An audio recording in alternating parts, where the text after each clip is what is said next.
അവനവൻ്റെ കാര്യം ചെയ്യാൻ പറ്റാത്തൊരു സാഹചര്യം എന്ന് പറയുന്നത് അതാണ് ഏറ്റവും വലിയ പ്രശ്നം. എന്ന് വെച്ചാൽ നമുക്ക് ഇഷ്ടമുള്ള സ്ഥലത്തേക്ക് നമുക്ക് സ്വന്തമായിട്ട് പോകാൻ പറ്റുന്നില്ലേ, അതൊരു പ്രശ്നമാണ്. നമുക്ക് ഇഷ്ടമുള്ള ഭക്ഷണം കഴിക്കാൻ പറ്റുന്നില്ലേ, അതൊരു പ്രശ്നമാണ്. അവനവന് ചെയ്യാൻ പറ്റുന്ന കാര്യങ്ങൾ ബേസിക്, എനിക്കൊരു ഫുഡ് ഉണ്ടാക്കണം, അത് ഉണ്ടാക്കാൻ പറ്റുന്നില്ലേ, അതൊരു പ്രശ്നമാണ്.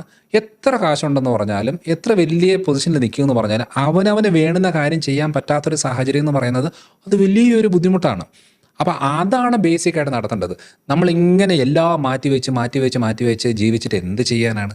അപ്പോൾ അതുകൊണ്ട് എന്താണെന്ന് വെച്ചാൽ അതിന് വേണ്ടിയിട്ടുള്ള കാര്യം മാത്രം. ഇപ്പോൾ ഞാൻ എൻ്റെ ക്ലിനിക്കിൽ വരുമ്പോൾ ഞാൻ പറയുന്ന കാര്യം എന്ന് വെച്ചാൽ, ഒരു 70 വയസ്സുള്ള ആൾ പറയുമ്പം വേറെ ഒന്നും എഴുന്നേറ്റ് ഓടാനൊന്നും നോക്കണ്ട, അറ്റ്ലീസ്റ്റ് നമ്മുടെ കാര്യങ്ങൾ നമുക്ക് ചെയ്യാൻ പറ്റുന്ന രീതിയിലേക്ക് നമുക്ക് മാറ്റിയെടുക്കാം. അതാണ് ആദ്യത്തെ വേണ്ടത്. ഇല്ലെങ്കിൽ ഒന്ന് ആലോചിച്ച് നോക്കിക്കേ, നമുക്കൊന്ന് ബാത്റൂമിൽ പോകാൻ പറ്റിയില്ലെങ്കിൽ നമ്മളിങ്ങനെ വെയിറ്റ് ചെയ്യണ്ടേ വേറൊരാളെ, അപ്പം ഒന്ന് പിടിക്കാൻ, ഒന്ന് കൊണ്ടുപോകാനായിട്ട്. അപ്പം നമ്മൾ ബുദ്ധിമുട്ടാത്. നമുക്ക് ഭക്ഷണം വാരി കഴിക്കാൻ